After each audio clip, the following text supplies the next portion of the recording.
Abigail Carter pressed her father's burial notice against her chest and made the only decision a woman with nothing left could make. She said yes to a man the whole county called a monster.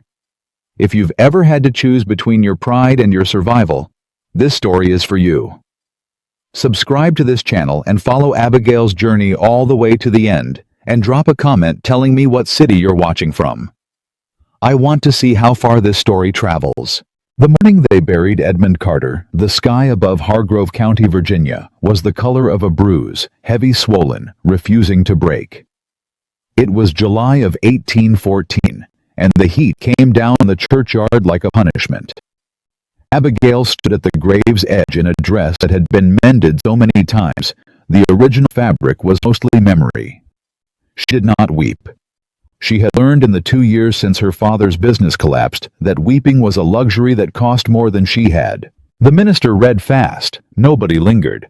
The handful of townspeople who came did so out of habit, not grief, and they left before the dirt was fully settled. Mrs. Hollis from the dry goods shop paused long enough to touch Abigail's arm and say, "You're a strong girl, Abby," which was the kind of thing people said when they meant you're going to need to be. Abigail didn't answer. She watched the last shovel of earth fall and thought about the letter folded inside her dress pocket. She'd read it so many times the crease had gone soft. It had arrived 3 days before her father drew his last breath, addressed to Edmund Carter, delivered by a man she'd never seen, who knocked twice and left without a word. The seal was plain wax. No crest. Inside, in a clean, measured hand, "Mr. Carter, your outstanding debts $462 have been purchased from the First Bank of Richmond by Reed Holdings. Payment in full is due within 30 days of receipt. Failure to settle will result in immediate legal action, including seizure of all remaining property and referral to County Poorhouse Authority for all dependents." Dependents. One word. That was her. She had not told her father. He was already dying, and there was nothing telling him would have done except make him die faster and meaner. And she wasn't willing to give whoever wrote that letter the satisfaction. So she'd sat by his bed and read him passages from the Bible he liked, and when he finally went still on a Tuesday afternoon with the windows open and the smell of honeysuckle coming through, she let herself believe just for a moment that the world might pause.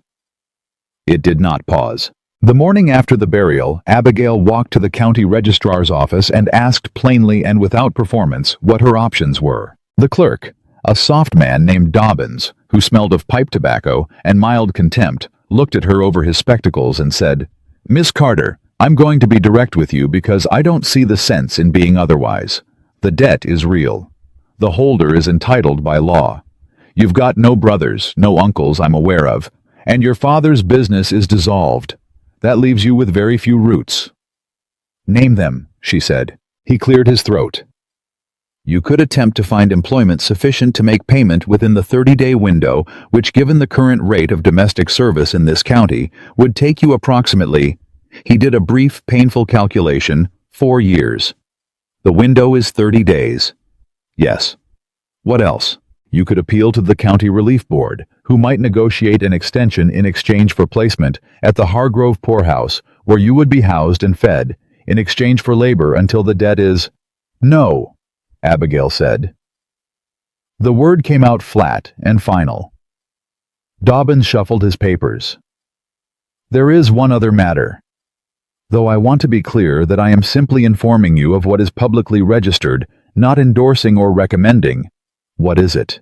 He slid a single sheet across the desk. It was a notice typewritten and dry as legal language always was. But what it said beneath all that careful formality was simple enough. "Nathan Reed of Reed Manor, Culpeper County, seeks a woman of sound character and sober habit for the purpose of lawful marriage. All debts of the applicant up to $500 will be assumed upon the conclusion of a valid ceremony. Interested parties should present themselves at Reed Manor no later than the 15th of July. Abigail read it twice. "What do people say about him?" she said, not looking up. Dobbins was quiet for just a moment too long. "Mr. Dobbins, they say," he said carefully, "that he came back from the war changed, that he doesn't take company, that there have been 2 women before you who went up that road and came back the same day they arrived." He paused. "There are also those who say worse things, but those are the kind of things people say in this county about anyone who keeps to themselves." Abigail folded the notice and put it in her pocket next to the debt letter. "When's the 15th?" she said. "4 days." She stood up. "Thank you, Mr. Dobbins." "Miss Carter." He said her name like a warning. "You understand what you'd be agreeing to." She looked at him. "I understand what I'm agreeing to instead of," she said, and she walked out. Those 4 days were the loneliest of her life, and she had lived through some lonely ones. She stayed in the house, her father's house, now technically the property of Reed Holdings, and she went through every drawer, every shelf, every box her father had left behind. She was not sentimental about it. She was looking for anything that could help her understand what had happened. How a man who had run a decent trading business for 20 years had ended up owing $462 to an entity she'd never heard of, with nothing left to show for it but a house full of ordinary furniture and a daughter with 4 days to decide her future. What she found tucked behind a false panel in the bottom of his writing desk. And she only found it because she'd watched him open that panel once when she was 9, and assumed she hadn't seen, was a bundle of letters. Maybe 30 of them. All addressed to her father. All from the same sender, VL. No full name, no return address. She read them in order, and by the time she reached the last one, her hands were not entirely steady. She didn't understand all of it. The language was careful oblique, designed to read as ordinary correspondence if someone else happened to open it. But the pattern was clear enough to anyone paying attention. VL had been for at least 3 years directing her father's business decisions. Telling him which contracts to sign, which banks to use, which shipments to accept. And then slowly the letters shifted. The contracts became less favorable. The banks were ones her father had never dealt with before. The shipments, she didn't know what was in them, but the money attached to them was wrong, too high for what should have been ordinary goods. And then the last letter dated 8 months ago. "Your usefulness to this arrangement has concluded. I have ensured the appropriate parties are aware of your debts. Consider this a retirement." Abigail sat for a long time in the dark of her father's study. Her father hadn't been a fool. He hadn't been reckless. He'd been used. Pointed like a tool in a direction that served someone else's purpose, and when he was no longer needed, discarded. The debts were real, but they had been engineered. The ruin was real, but it had been designed. She put the letters back behind the panel. She thought about VL for a long time. Then she packed a bag, the one sensible dress she had left, her mother's pearl earrings, the letters, the debt notice, and the marriage notice. And on the morning of July 15th, she hired the only cart she could afford, which was old Thomas Briggs' mule cart that smelled of hay and axle grease, and she went north toward Culpeper County. Reed Manor was not what she expected. She had expected, from the way people talked, something gothic, a dark house on a hill, windows like hollow eyes, the whole theatrical architecture of ruin and menace. What she found instead was a working property that had simply stopped being tended. The fences were sound, but unpainted. The fields were half planted, half abandoned, as though someone had started the season's work and then lost interest midway. The house itself was large and plain, built for function rather than impression, with a wide porch running the length of the front, and a door that stood open to the July heat. A man was sitting on the porch steps. He was not what she expected either. She had built in her mind a picture of Nathan Reed, assembled from the things people said. A wild-eyed veteran, broken and dangerous, the kind of man who shouted at shadows. What she saw was a man in his mid-30s, broad-shouldered, and still as stone, with a face that had been weathered by something more severe than sun. He was not handsome in any conventional sense. His jaw was too hard for that, his eyes set too deep. But he was present in a way that some men simply weren't, as though he occupied his own body with full intention. There was a scar along the left side of his jaw that ran clean and straight, the kind left by a blade rather than accident. He watched her come down from the cart and didn't move. "You're the Carter girl," he said. It wasn't a question. "Abigail Carter," she said. "And you're Nathan Reed." "That's right." She stood at the base of the steps and looked at him directly. "I read your notice." "Most people did," he said. "Two of them came out here. You're the third." "I heard the first two left the same day." "They did? Why?" He looked at her with an expression that was not quite amusement and not quite anything else. "Because I told them what the arrangement was," he said, "and they decided they'd rather take their chances elsewhere." Abigail held her bag in both hands and did not look away. "Tell me what the arrangement is." He was quiet for a moment. Then he stood. He was taller than she'd registered from the cart, and he said, "This marriage is a contract. You get the debts cleared, and a roof and food, and whatever portion of this property I can get back on its feet. I get—" He paused as though choosing the word precisely, "the appearance of a settled man." "Why do you need the appearance of a settled man?" "That's not part of the arrangement." "I think it is," Abigail said. "I think if I'm going to sign my name to this, I'm owed at least the shape of the thing I'm signing." He looked at her for a long moment. A crow called somewhere across the fields. The heat pressed down. "I have business that requires me to move through this county and the ones around it without drawing attention," he said. "A bachelor on a failing property draws attention. A man with a wife and a household does not." He said it flatly, like a man reciting a fact. "That's the shape of it." "And what kind of business?" she said. "The kind that's not your concern. Mr. Reed," she kept her voice level, "I am standing on your porch with 47 cents to my name and a debt letter that expires in 11 days. I am not here because I have options, but I am also not here because I am desperate enough to be stupid. So I will ask you once more plainly, what kind of business?" He looked at her for a long time. Then something in his face shifted. Not softer exactly, more considered. "The kind that matters," he said. "To people other than myself." It was not a full answer. It was barely half of one. But the way he said it without pride, without deflection, with a kind of bone-deep seriousness that she had not expected, told her something she couldn't have articulated exactly. That whatever this man was, he was not careless with it. "All right," Abigail said. "All right," he repeated like he was testing the weight of it. "I'll sign whatever you need me to sign," she said. "You clear the debt. You don't interfere with me and I won't interfere with you.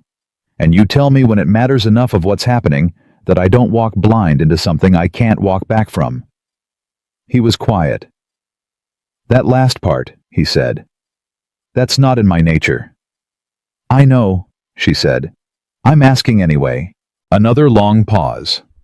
The crow called again. Somewhere in the back of the house, something a door or a shutter moved in the hot breeze. "You'll need to meet the minister," he said finally. "He comes on Thursdays." "Today is Tuesday," Abigail said. "I know what day it is." He turned toward the door. "Come inside. It's too hot to stand on a porch arguing about the future." She followed him in.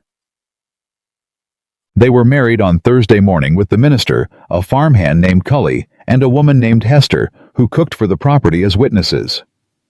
The ceremony took 11 minutes. Nathan Reed said the words without looking away from her face, which she had not expected, and which she filed away to think about later. She said her own words clearly and without hesitation, because she had decided 2 days ago that if she was going to do this, she was going to do it without apology or performance, and she meant to keep to that.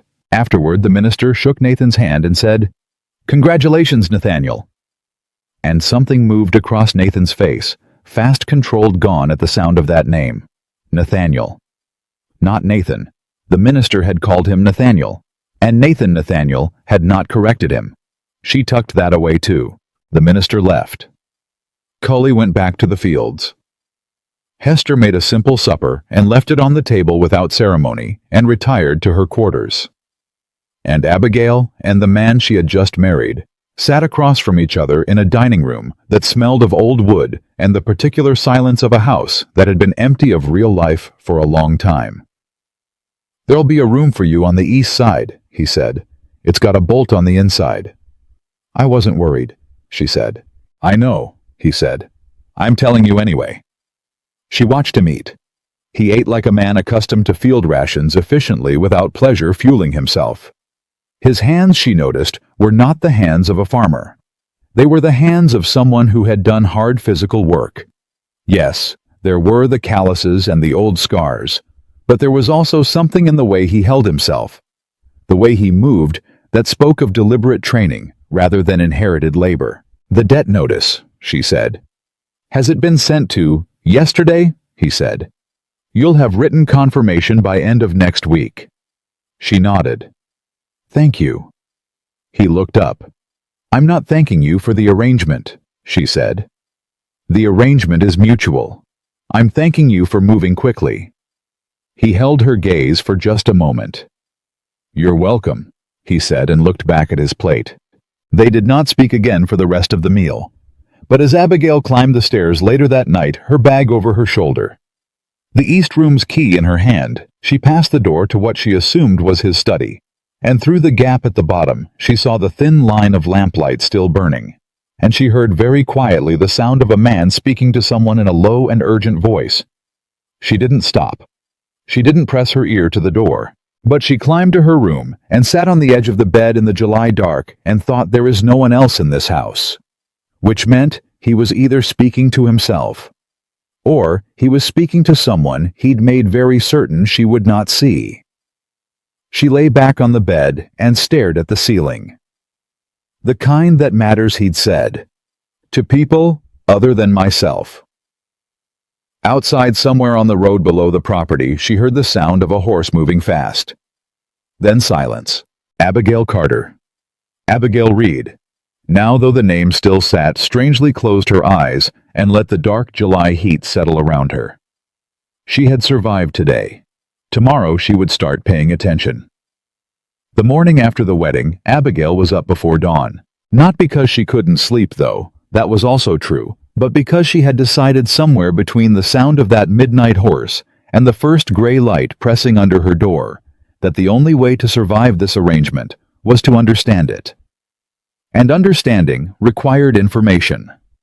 And information required paying attention to everything Nathan Reed did not say. She came downstairs to find Hester already at the stove, a wide woman in her 50s with the particular economy of movement that came from decades of domestic work. Hester looked at her, once said nothing, and set a tin cup of coffee on the table. "Thank you," Abigail said. Said Hester. Abigail sat down. "Has Mr. Reed eaten?" "Left before I came down," Hester said without turning around. "Does that most mornings?" "Does he say where he goes?" Hester turned around then. She had a broad, settled face that gave very little away. But there was something in her eyes, not quite warning, not quite sympathy, that Abigail catalogued carefully. "Mr. Reed doesn't say much about anything to anybody," she said. "That's been true since he came back." "Came back from where?" Hester turned back to the stove. "The war," she said. "Same as all of them."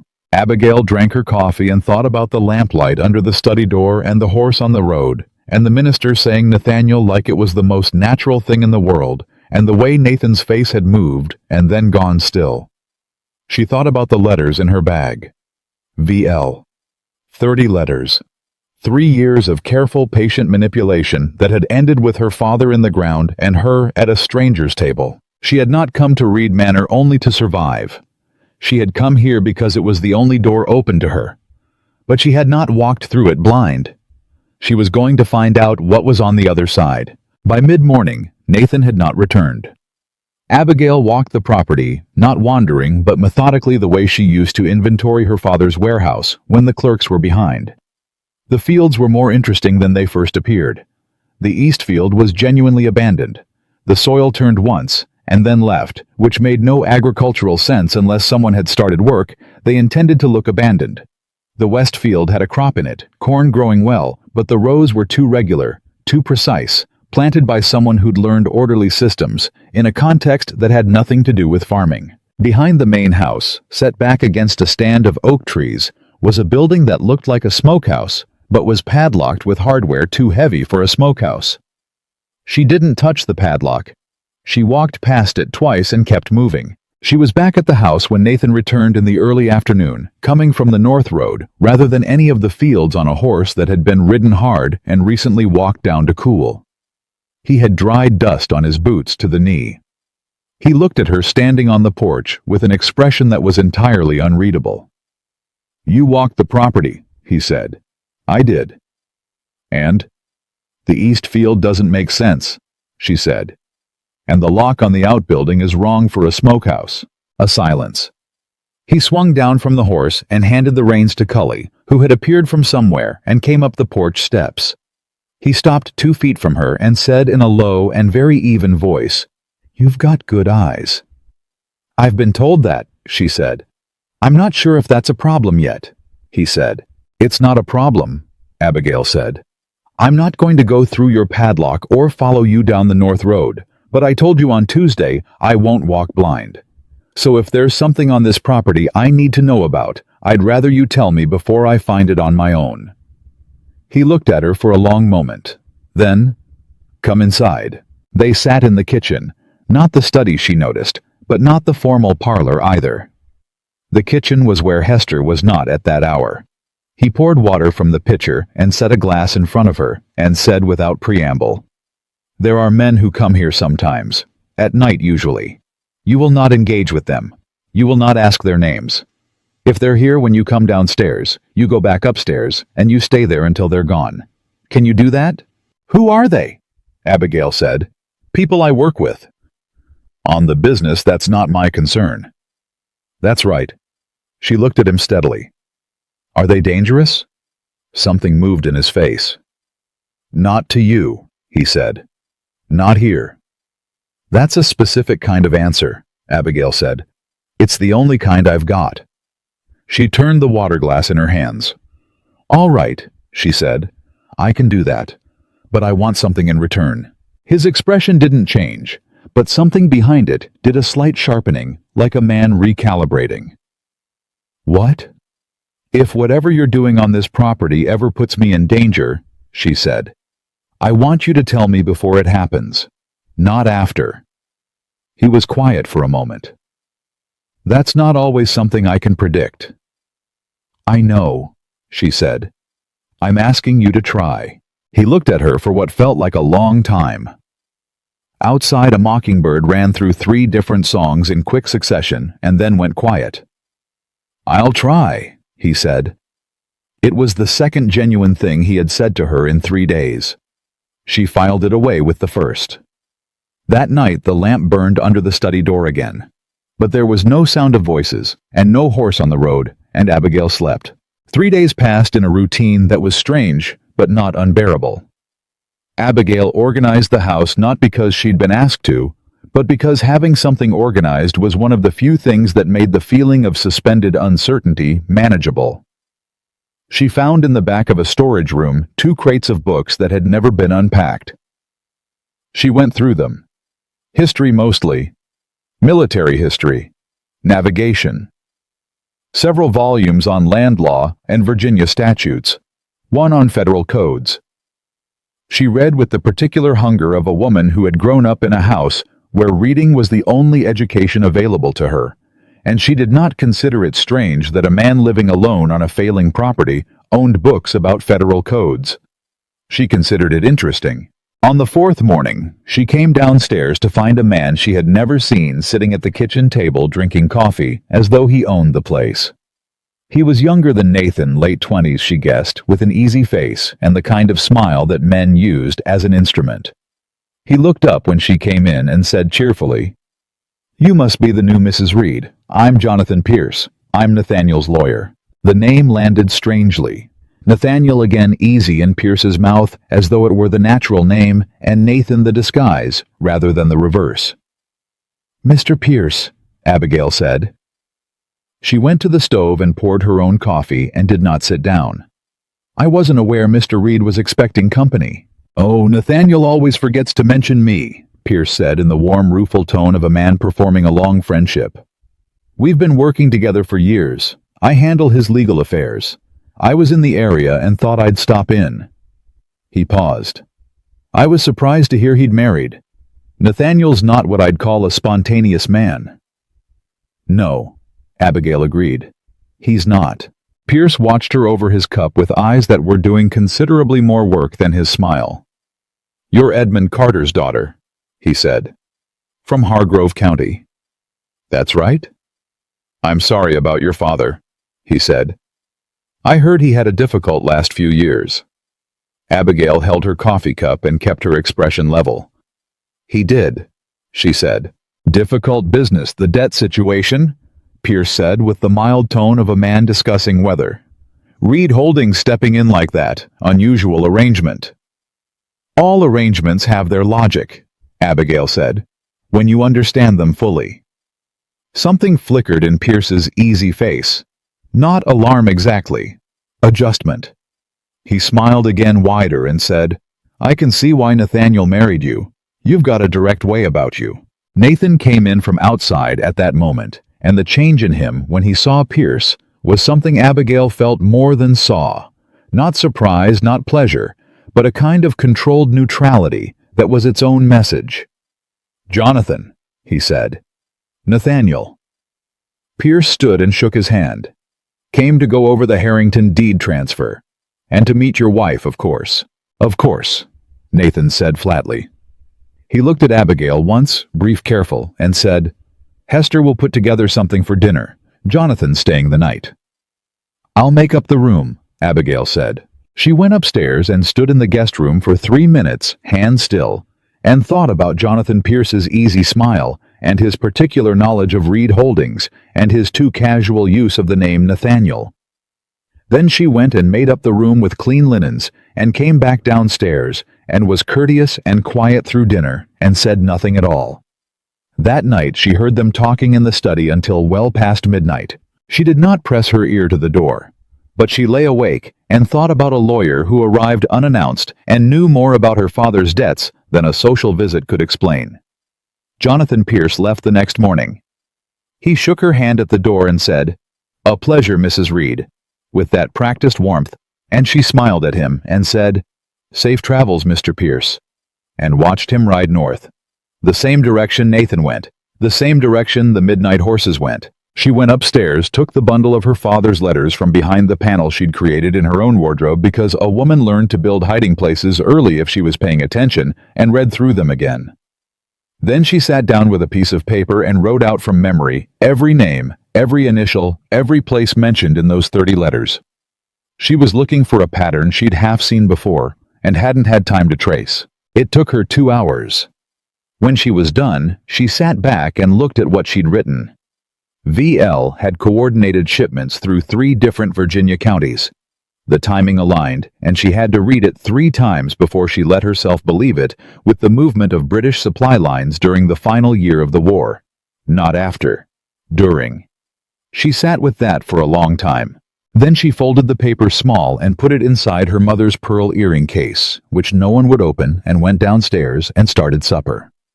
Nathan came in at dusk. He looked tired in a way that had nothing to do with physical labor, the particular exhaustion of a man carrying something that didn't set down when he did.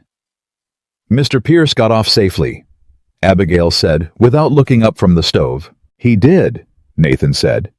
He sat down. Silence. Then, "He tell you anything while I was out this morning?" She looked at him then. "He told me you'd been working together for years," she said. "He told me he was surprised you'd married, and he seemed to know a great deal about Reed Holdings and my father's debt." Nathan's expression didn't change, but his jaw was very slightly tighter than it had been. "And what do you make of that?" he said. "I make of it what anyone would," Abigail said. "That your lawyer knows more about my past than a man with no stake in it should." A long pause.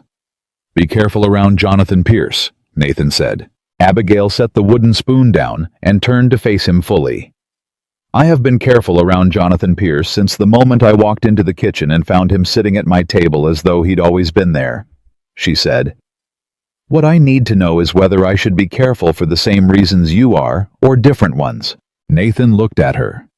really looked at her with the same quality of full attention she'd noticed on the porch steps the first day, the kind that felt like being read rather than seen. "I don't know yet," he said. And for the first time since she'd met him, she heard something in his voice that was not control. It was briefly, carefully, something closer to honest. "All right," she said, and picked up the spoon again. They ate. The evening settled. And then Nathan said quietly, almost to himself, "The man I used to be would not have said that to anyone." She didn't respond. She let it sit on the table between them like something fragile. Later that night she was reading in the parlor the volume on Virginia land law, which was proving more useful than expected when she heard the horses. Not one this time. Two. Coming fast from the south, which was different from every other time, and stopping short of the house rather than coming to the door. She closed the book. Through the window she saw Nathan cross the yard without a lamp, moving quickly with that particular precision she was starting to recognize as military rather than agricultural, and meet the two riders in the dark. There was a brief exchange. She couldn't hear words, only the shape of them, urgent, clipped. Nathan's posture shifted. Something in what they'd told him had changed his body. One of the riders handed him something, a document, a letter she couldn't tell from distance. Nathan held it and didn't open it. He sent the riders back the way they'd come without letting them near the house. Then he stood alone in the yard for a moment, looking north. He turned and came back in. He walked into the parlor and stopped when he saw her sitting there. He looked at the book in her lap. He looked at her face. "Federal statutes," he said, reading the spine. "Land law," she said. "But the federal sections are adjacent." A beat. "You weren't asleep," he said. "I heard the horses," she said. "I told you I would pay attention." He was quiet for a long moment. Then he crossed the room and sat down across from her, not at the far end of the room, but close in the chair at the angle of the lamp. He put the document he was holding face down on the table between them. "I need to ask you something," he said, "and I need you to answer me straight." "I haven't answered you any other way," Abigail said. "No," he said. "You haven't." He looked at her steadily. "Your father, before he died, did he ever mention a man named Langston?"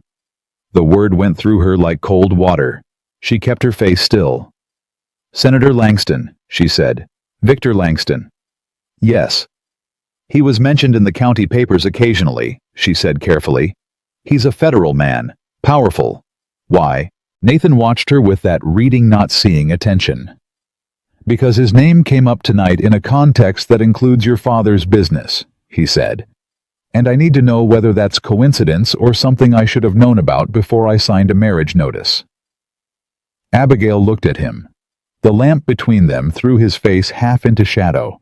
The document lay face down on the table. She thought about the 30 letters in the pearl earring case upstairs. She thought about VL and the timing of shipments during the war. She thought about Jonathan Pierce sitting at her table, knowing things he shouldn't know. "It's not coincidence," she said. Nathan went very still. "I have letters," she said. "My father's. I found them before I came here. I brought them with me." She kept her voice level.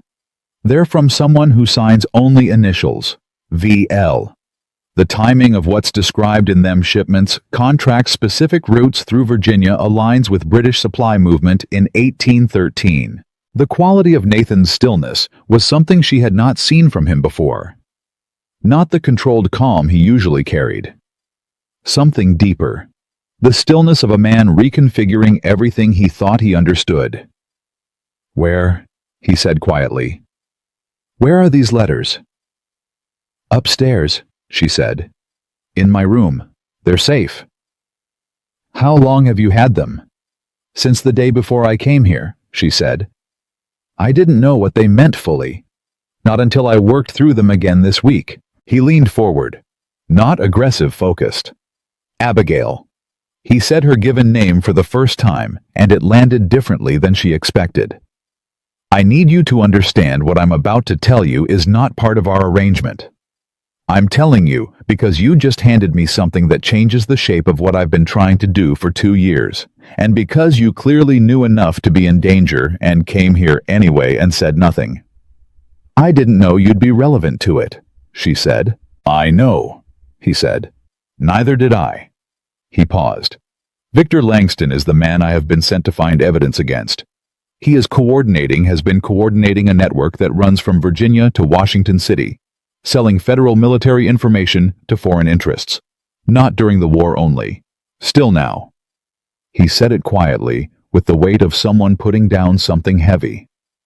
Your father was not a target, Abigail. He was a mechanism. They used his trade routes. When they were done, they destroyed him so he couldn't talk. She had known reading those letters. She had known the shape of it.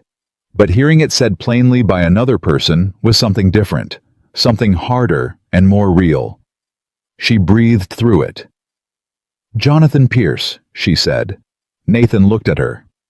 He knew about Reed Holdings, she said. He knew about the debt. He used your name, the other one, and he was watching me over that cup of coffee like a man checking whether I knew something I shouldn't. She paused. Is he part of it? Nathan's jaw was tight. That, he said, is what I don't know yet. She nodded slowly. The lamp flickered. Outside, the July night was thick and dark and full of the sound of crickets. I'll get you the letters tonight, Abigail said. Tomorrow is soon enough, he said. No, she said. Tonight is better, while I'm certain. He looked at her for a long moment. And then Nathan Reed, the man the county called a monster. The man who'd said this marriage buys survival. Nothing more, said quietly. I didn't expect you. Neither did I, Abigail said, and stood up to go upstairs. She brought him the letters. He read every one in order without speaking. She sat across from him and watched his face, and saw the thing inside him shift and settle, the way a man's face moved when the picture he was building finally got the piece it had been missing. When he finished, he set them down and looked at her and said, You walked into this house with evidence against a United States senator, and you said nothing. I didn't know who to trust, she said. And now, she looked at him steadily. I know you're not working for him, she said. That's enough for tonight. Something passed through his eyes, something she didn't have a name for yet, but recognized as real. Get some sleep, he said quietly. Tomorrow this gets more complicated. Abigail went upstairs. She lay in the July heat and looked at the ceiling and listened to the house settle around her. Somewhere below, she heard the soft sound of Nathan Reed still at the table, still reading, still carrying whatever it was he carried. She thought he said my name. She thought tomorrow this gets more complicated. She closed her eyes. She was ready. He told her his real name on a Tuesday morning, 8 days after she brought him the letters. They were sitting at the kitchen table with the letters spread between them. Her father's letters and 3 others that Nathan had added to the pile documents that had arrived by courier the night before, sealed with plain wax and no return address, the same as all the others. He had been cross-referencing dates. She had been mapping names. They had fallen into this rhythm without discussing it the way people fall into rhythms when they are working toward the same thing and are honest enough to stop pretending otherwise. He set down the page he was holding and said without looking up, My name is Nathaniel Reed. Colonel Nathaniel Reed. United States Army Special Assignment to the Office of the Secretary of War. He paused. I've been listed as deceased since April of 1813. Abigail set down her own page. She looked at him. Why? She said. Because a man who is dead can move without being watched, he said. Because the network we were trying to map had people inside the army, inside the courts, inside the land offices. A live colonel investigating federal corruption is a target. A dead one is invisible. Who knows you're alive? She said. 4 people, he said. The secretary himself. 2 men I trust with my life. And now you. She absorbed that. The morning heat was already thick pressing through the kitchen windows, and somewhere outside, Cully was working the west field, the sound of it distant and ordinary, against the weight of what was sitting on this table. Jonathan Pierce, she said. Does he know? He knows Nathaniel Reed, Nathan said carefully. He believes he's working with a disgraced officer who turned to private legal work after the war. He doesn't know about the assignment. A pause. Or so I've believed. But you're not certain anymore, Abigail said. I'm not certain of anything about Jonathan Pierce anymore, he said. The words were flat and controlled, but underneath them was something harder. The particular anger of a man who had trusted carefully and may have trusted wrong. She looked at the letters between them. The initials in my father's correspondence, she said. V.L. Victor Langston. The shipment routes run through 3 counties and the timing is Nathan. The timing puts munitions in British hands 6 weeks before the battle at Bladensburg. He went very still. I know, he said quietly. Washington burned, she said. I know. His voice was low and controlled, and full of something that was not quite grief, but was adjacent to it. We lost the Capitol building. We lost the president's house. We lost... He stopped. 83 men died in that engagement who should not have died. Because someone told the British exactly where our weakest point was. He looked at her directly. That someone was Victor Langston. I have known it for 2 years. I have not been able to prove it. Abigail was quiet for a moment. Then, until now. Possibly, he said. Your father's letters establish the supply route. They don't establish who gave the orders at the federal level. They show Langston coordinating logistics. That's significant. It is not sufficient. What would be sufficient? He leaned back. A direct communication. Langston to a foreign contact. Naming himself. Naming the exchange. He shook his head slightly. That kind of document doesn't travel by public courier. It would be kept close. Personally. Meaning you'd have to get near him, Abigail said. Meaning I'd have to get inside his house, Nathan said. Or his offices in Washington City. Neither of which is possible for a man who is officially dead and who Langston's people would recognize on sight. Abigail looked at the letters for a long moment.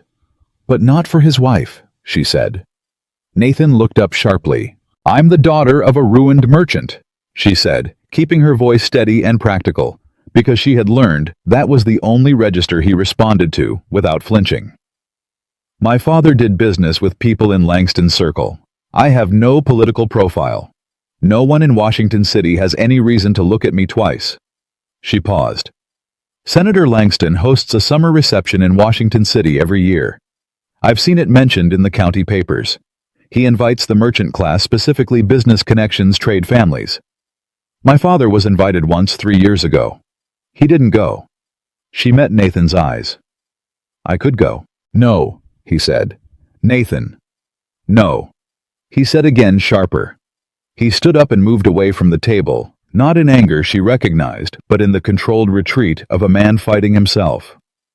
You are not trained for this. You don't know how these people operate. One wrong word, one wrong look. One wrong look at what, she said, standing to.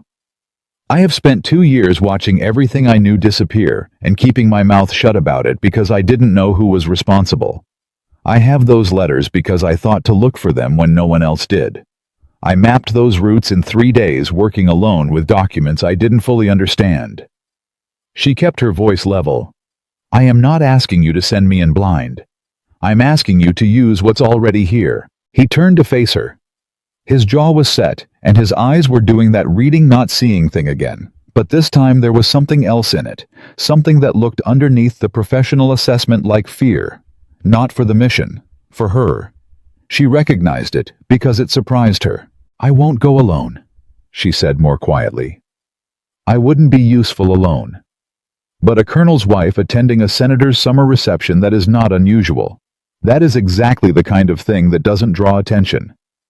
A long silence. You'd have to know things, he said finally. About me, about the cover, about what to look for and what not to touch. Then tell me, she said.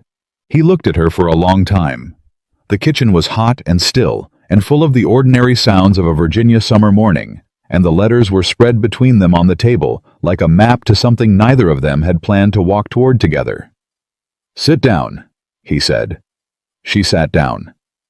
And Nathaniel Reed, Colonel Nathaniel Reed, officially dead, carrying 2 years of a war that hadn't ended for him when the treaties were signed, sat down across from her, and began to tell her the truth. It took the better part of the morning.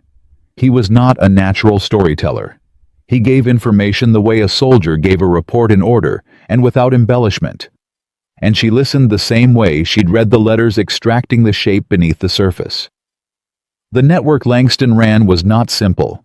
It had layers men who knew what they were part of, and men who didn't legitimate businesses used as cover for document transfers, land transactions that were actually payments, lawyers who filed paperwork that meant something other than what it said on its face. It had been growing for years, possibly before the war, certainly through it, and it was still operating now, because Langston was smart and careful, and had spent 30 years building the kind of political standing that made accusations seem like madness. "He ruined your father," Nathan said near the end of it. Because Edmund Carter's trade routes were useful while the war was active and dangerous after it ended. A man who knew those routes, who had seen certain shipments, who might eventually add things together, that man needed to be discredited before he could speak. The debt was manufactured. The banks were his. The collapse was deliberate. Abigail sat with that for a moment. She had known it in the abstract since she'd read the letters. Hearing it said plainly by someone who had spent 2 years building the same picture was something different. "Did my father know what the shipments were?" she said. "I don't believe so," Nathan said. "Not at first. Possibly toward the end, which may be why the collapse was accelerated." He paused. He was not a willing participant, Abigail. He was a man who was used and then disposed of. She nodded. She didn't trust herself to say anything for a moment, so she didn't. Then she said, "All right, tell me about the reception." He told her. It was scheduled for the 14th of August, 3 weeks away. Washington City, Langston's private residence on Pennsylvania Avenue, the kind of event where a senator displayed his connections and his connections displayed their deference. 200 guests, likely. The kind of evening where documents moved between men in the form of handshakes and quiet conversations in private rooms. Nathan had been trying for a year to get someone inside that house. Every attempt had collapsed before it began, because Langston's social circle was old money, an established name, and a stranger without the right genealogy didn't get past the front parlor. "But a merchant's daughter does," Abigail said. "Langston built his network through trade families. He'd know my father's name. He'd receive a condolence call from the widow." She stopped. "From the wife of a man who admired Edmund Carter's business record." "You'd need a letter of introduction," Nathan said. "Something that establishes your connection to a trade family he recognizes." "I know the Whitmore family," Abigail said. "From Fredericksburg. My father did business with Gerald Whitmore for 15 years. Gerald Whitmore is known in Washington City. He would write me a letter." Nathan looked at her steadily. "You'd trust him with this." "I'd trust him with a half-truth," she said. "I wouldn't need him to know the real reason. I could tell him I want to pay respects to the senator on behalf of my father's memory and make a useful social connection. Gerald Whitmore is not a political man. He'd write the letter and think nothing more of it." A silence. Nathan turned the pen in his hand, a habit she'd noticed something he did when he was processing rather than stalling. "You'd be looking for one thing," he said. "His private correspondence room. In a house that size, at an event that size, it would be off the main hall. He would not use it during the party, but he'd have documents there. He always keeps his most sensitive material close during social events, because that's when couriers come and go under cover of the crowd." "How do you know that?" Abigail said. "Because we've been watching the house for 6 months," he said. "And no one's gotten in." "No." She looked at him. "What am I looking for specifically?" "A seal," he said. "Blue wax with a double eagle. Any document with that seal is from his foreign contact. You don't need to read it. You need to see it, remember it, and get out.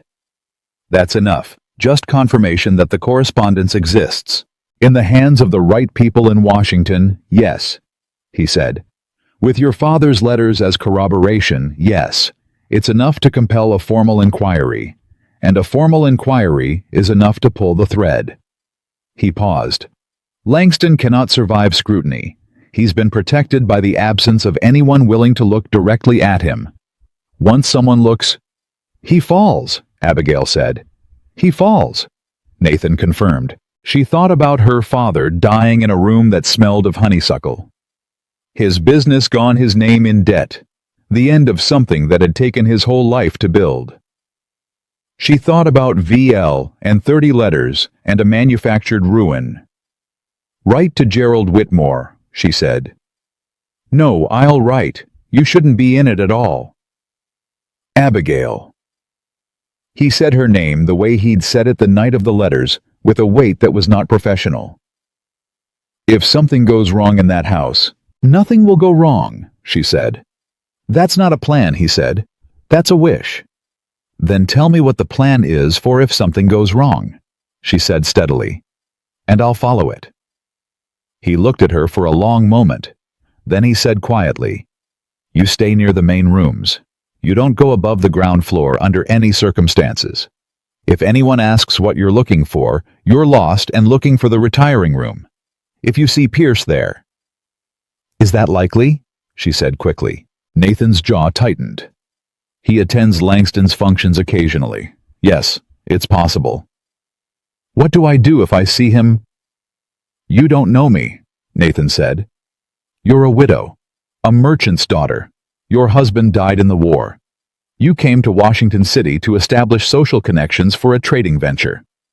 She absorbed the cover, turned it over in her mind, tested the edges. "And you," she said. "Where will you be?" "Outside the house," he said. "With 2 men I trust. If you're not out within 2 hours of going in, we come in after you." "That would expose you," she said. "Yes," he said simply. The word sat between them. She looked at him. This man who had been dead for 2 years, who carried a war that wasn't over, who had told her 4 days ago that she was the 5th person alive who knew his real name. And she understood with a clarity that was almost uncomfortable that the calculation he had just offered was not strategic. It was personal. She didn't say anything about that. She just said, "I'll write to Whitmore today." He nodded. Then after a beat, "You're not frightened?" "I'm terrified," she said. "I just don't see how that changes anything." Something moved through his face, brief and unguarded, and gone again. "No," he said. "I suppose it doesn't."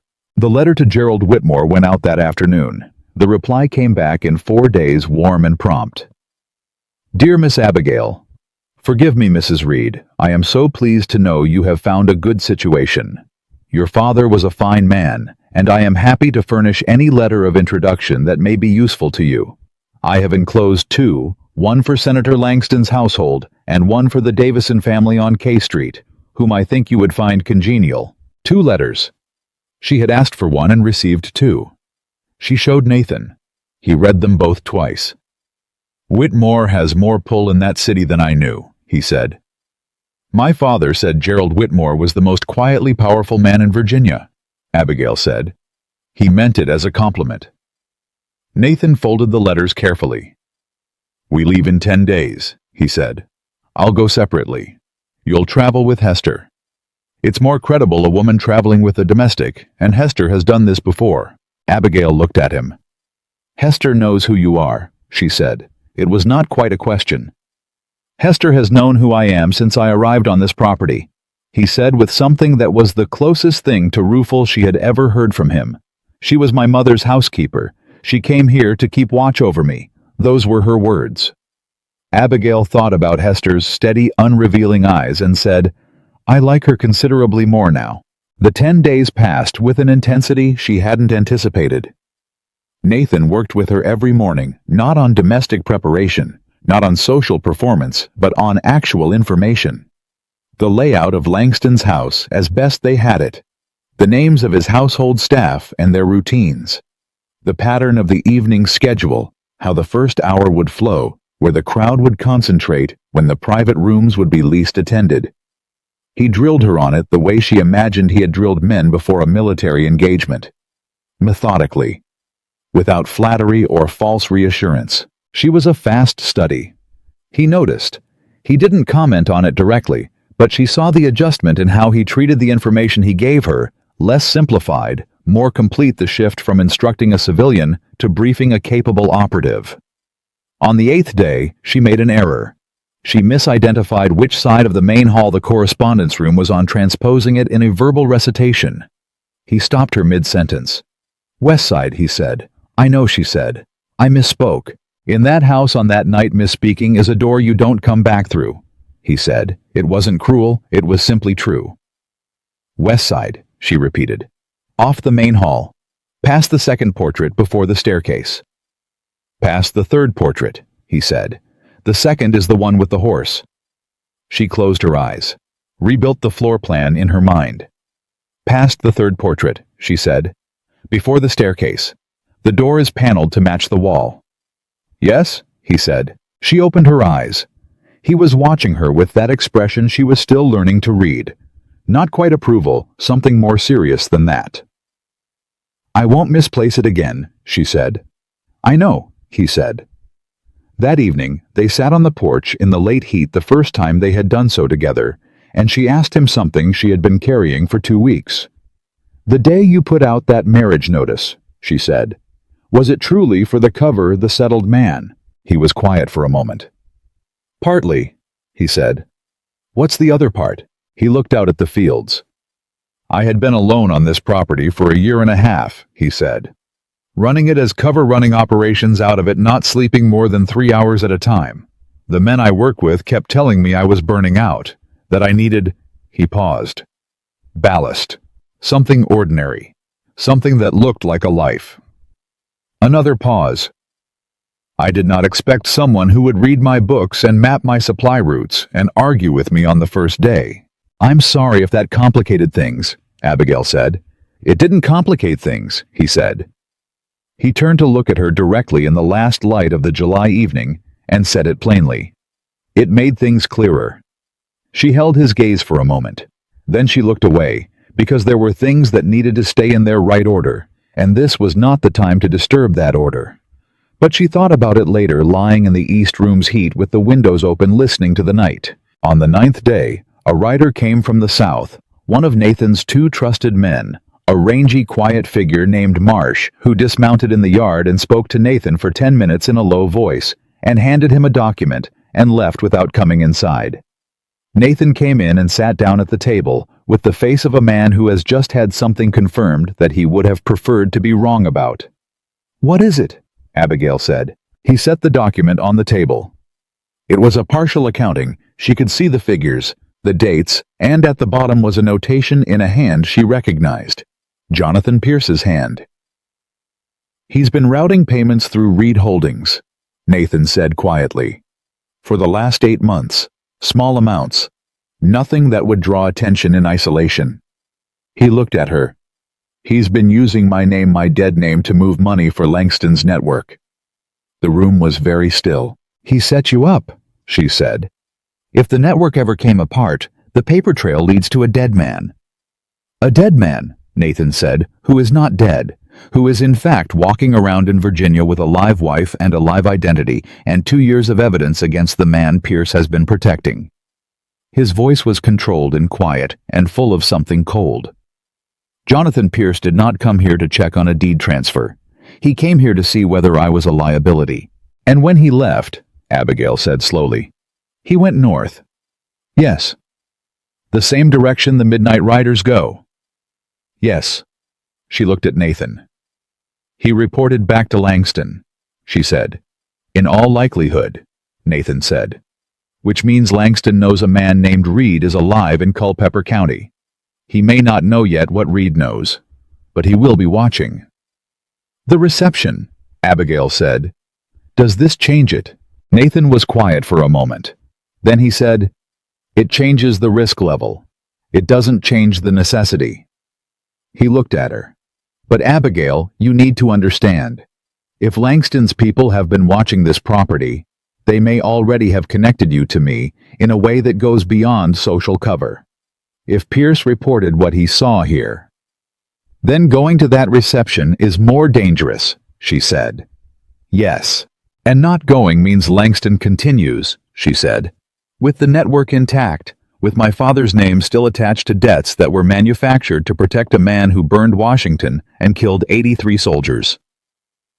Nathan said nothing. "We go," Abigail said. He looked at her for a long moment. In his face, she saw the war between the man who had been running this operation alone for 2 years, and the man who had said 8 days ago, "If you're not out within 2 hours, we come in after you," not as strategy, but as something else entirely. "We go," he said finally. They left for Washington City the next morning in the ordinary heat of a Virginia August in a hired coach with Hester sitting across from Abigail and a small trunk between them that contained 2 dresses, Whitmore's letters, and a hidden compartment that held her father's 30 letters wrapped in oilcloth. Abigail watched the road unroll behind them and thought about blue wax seals and paneled doors, and a man riding separately by a different route, carrying 2 years of a war that was almost over. Almost. Washington City in August was a different kind of heat than Virginia, thicker, more deliberate, the kind that pressed against you like a crowd that wouldn't move. Abigail felt it the moment she stepped down from the coach on the afternoon of the 13th, the day before the reception, and she used it. Heat made people slow. Slow people made mistakes. She intended not to be one of them. Hester had arranged rooms at a boarding house on F Street, a respectable establishment frequented by trade families visiting the capital on business, exactly the kind of place a merchant's widow with social aspirations would choose. Abigail unpacked her trunk methodically, hung the better dress, and checked the hidden compartment without opening it. Her father's letters were there. The Whitmore introductions were in her traveling case. She sat on the edge of the bed and went through the floor plan of Langston's house one more time in her mind, the way Nathan had taught her, not as a recitation, but as a walk. Front entrance main hall, left toward the reception rooms, right toward the dining room. Past the first portrait, past the second, the one with the horse, past the third. The door that matched the wall. West side. She walked it 12 times in her mind before she slept. Nathan had arrived separately as planned. She did not know where he was staying and did not ask. What she knew was that by the time she walked into Langston's house the following evening, there would be 2 men watching the exterior, and one of them would be him. She had not allowed herself to think too carefully about what that meant. Hester knocked at 7 the next morning and came in with coffee and a look that said she had done this kind of thing before and was not going to make a production of it. She helped Abigail dress with the efficient calm of a woman who understood that composure was a costume you put on carefully, and when she was done, she stood back and said simply, "Your mother would have been proud." Abigail did not expect that. She held it for a moment and then put it away somewhere useful. "Don't open the door for anyone but me tonight," she told Hester. "I know," Hester said. The reception began at 8 in the evening. Abigail arrived at past, which Nathan had told her was optimal, late enough that the room was full, and nobody marked new arrivals early enough that the evening had not yet shifted into its second quieter phase, when people paid more attention to who was moving where. She handed her invitation to the man at the door the Whitmore letter had secured, it delivered that afternoon by a servant who asked no questions, and walked inside. Senator Victor Langston was not what she had built in her mind from 30 letters and 2 years of her father's slow ruin. He was 60 perhaps, with the kind of face that had been handsome in youth and settled into authority in age. He stood near the entrance receiving guests with the practiced ease of a man for whom social performance was as natural as breathing, shaking hands and saying names, and angling his body with the unconscious precision of someone who had learned decades ago that the way you occupied a room was a form of argument. He wore his power quietly, which she recognized as the most dangerous kind. He took her hand when she reached him and said, "Mrs. Reed, Gerald Whitmore speaks very highly of you. I was so sorry to hear about your father." "Thank you, Senator," she said. "He admired your work in the legislature.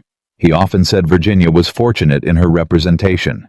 "A generous man," Langston said with the smooth warmth of a man who absorbed compliments like water into good soil. His eyes moved over her face with the same practiced ease as everything else about him, assessing, categorizing, filing. "You must come speak with me later in the evening. I'd like to hear about your plans in the city." "I'd be honored," Abigail said. She moved into the room. The first 20 minutes she spent doing exactly what she was supposed to do, being visible, being pleasant, being the kind of woman who was present for social reasons and no others. She spoke with two tradewives from Maryland who were gracious and bored. She accepted a glass of lemonade from a passing servant. She laughed at something a man in a blue coat said that was not particularly funny, and he was pleased and moved on, and she had established herself as a harmless, sociable widow looking for connections. All the while she was counting portraits. The main hall was longer than she'd expected from the description, not dangerously so, but enough that she recalibrated her mental map on the move, adjusting for a house that was wider than the street front suggested. First portrait, a landscape, not a person. That was wrong. She kept walking, kept the pleasant expression fixed, kept her pace social rather than purposeful. Second portrait, a man in military dress. Third portrait, a man with a horse. She stopped herself from reacting. Past the second portrait, the one with the horse. Nathan's words. He had said the second was the horse, but the horse was third here, which meant either the order had been transposed in their information, or she slowed her thinking. Or there were portraits she hadn't been told about because the count had started from a different entry point. She adjusted. Past the horse. One more. The fourth portrait was a woman in a dark dress with her hands folded. And beside it, almost invisible in the paneled wall, a door with a handle set flush with the wood. West side. She kept walking past it without pausing. Completed her circuit of the hall, came back around and positioned herself near a group of guests that gave her a natural sightline to that section of wall.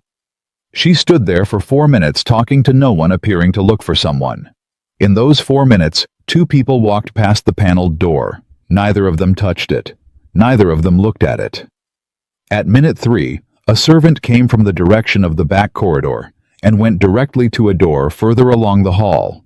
The wrong door, a different door, and she watched him go through it and noted that the servant's route did not take them past the correspondence room. That was useful. She was about to begin her approach casual, unhurried, the manner of a woman who had misplaced her hostess, when she heard a voice behind her. "Mrs. Reed?" She turned. Jonathan Pierce was standing 6 feet away, holding a glass of wine, wearing the same easy smile he'd had at her kitchen table. Her heart did not stop. She had trained herself out of visible reaction over the past 10 days, and she was grateful for it now. She smiled, warm, pleasant, slightly surprised. "Mr. Pierce," she said. "How unexpected." "Isn't it?" he said, moving closer, and the word was casual, but his eyes were doing what they'd done in the kitchen, working, measuring. "I didn't know you were planning to visit Washington City." "It was rather a sudden decision," she said. "Mr. Whitmore suggested the reception as a useful social introduction. I'm trying to establish some trade connections in the city." She tilted her head slightly. "Are you here on business?" "The senator is a client," Pierce said smoothly. "I attend occasionally." Of course he did. "And how is Nathaniel?" he said, still smooth, still smiling. "He didn't accompany you." "He couldn't leave the property," she said. "The harvest season requires him." "Of course," Pierce said. "Virginia summer." He held her gaze a moment too long. She held it back without effort, because she had learned from Nathan Reed what controlled attention looked like, and she had practiced it. "I hope you enjoy the evening," she said with the tone of a woman closing a pleasantry. "Do excuse me. I promised Mrs. Halloran a moment of conversation before supper." She moved away without hurrying. She did not look back. She gave it 8 minutes. 8 minutes of visible, social, forgettable presence. A word here, a smile there. A complete and ordinary widow doing exactly what she'd said she was doing. She watched Pierce in her peripheral vision. He spoke to 2 men she didn't recognize, accepted a second glass from a servant, and moved toward the dining room. The moment his back was fully turned, she moved. Past the fourth portrait. Hand on the flush handle. Door opened without resistance, without sound, and she was through it. The correspondence room was small and very still. A writing desk, a cabinet, a lamp that had been left burning low. She did not touch the lamp. She did not move to the desk first. She went to the cabinet, because Nathan had told her that Langston's formal correspondence was kept in the lower cabinet, personal materials in the upper. And she was looking for personal materials, the kind a man kept close because they were dangerous. The upper cabinet was not locked. That surprised her, until she understood a locked cabinet drew a servant's curiosity. An unlocked one in a room with a hidden door was hidden enough. She went through it with her fingers. Not her eyes, she couldn't afford to move papers out of order. Folders, thin ones arranged by date. She moved through them in the low lamplight, reading fast, keeping her breathing even. Most of it was correspondence. She'd expected political letters, financial statements, nothing with a foreign seal. She was almost through the second folder when her fingers stopped. Blue wax, double eagle. She held the folder without opening it. She didn't need to read it. Nathan had said, "You don't need to read it. You need to see it, remember it, and get out." She had seen it. She remembered it. The folder was thin, 2 or 3 pages, no more. The seal was intact on one letter, broken on another. She was memorizing the label on the folder tab when the door opened. She did not turn around. She closed the cabinet with her body blocking the motion, turned as though she had been examining the room's far wall, and found herself looking at Senator Victor Langston. He stood in the doorway, with the expression of a man who has come to a conclusion and is waiting to see whether you'll confirm it. "Mrs. Reed," he said. He did not say it warmly. "Senator." She kept her voice steady. Her mind was moving at a speed that her body did not show. "I'm afraid I've made a fool of myself. I was looking for somewhere quiet for a moment, and I wandered further than I intended. These evening events." She offered a small, self-deprecating smile. "I get overwhelmed by the crowd." He looked at her. "You came through the 4th panel," he said. "I saw the door and thought it was the retiring room," she said. "I apologize. I should have asked a servant." He was quiet for a moment. He was looking at her the way he'd looked at her in the receiving line, assessing, but without the social warmth now. Just the assessment. "Jonathan tells me your husband couldn't attend this evening," he said. "The property demands his attention," she said. "Nathaniel Reed," Langston said, as though tasting the name. "I knew a man by that name once, years ago. Fine officer." He paused. "Died in the war." Abigail held his gaze. "My husband was a soldier," she said. "The war was hard on him. He doesn't speak of it." Langston smiled. It did not reach his eyes. "Of course," he said. "Well, let me show you back to the main hall." He said it the way a man said things when they were not invitations. She walked ahead of him through the paneled door, through the hall, back into the light and noise of the reception. And she was aware every step of the way that he was close behind her, and that she had 30 seconds, perhaps, before something in his face shifted from suspicion to certainty. She needed to be outside in 30 seconds. She was not going to make it outside in 30 seconds. She stopped at the edge of the main hall, near a cluster of guests, and turned to face him with the full social composure she had been building all evening. "Senator," she said, "I wonder if you might help me. I promised a letter of introduction to Mrs. Halloran for a merchant in Fredericksburg, and I've forgotten the man's name.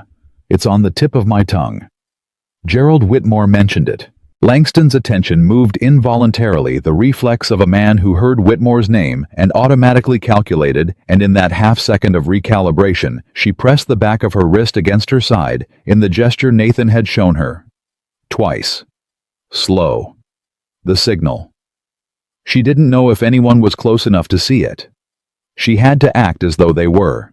"I'm afraid I don't know Whitmore's Fredericksburg contacts well," Langston said, recovering smoothly.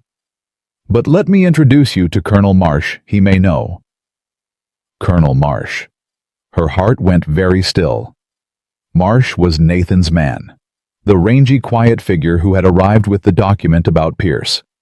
Nathan had called him one of the 2 men he trusted with his life.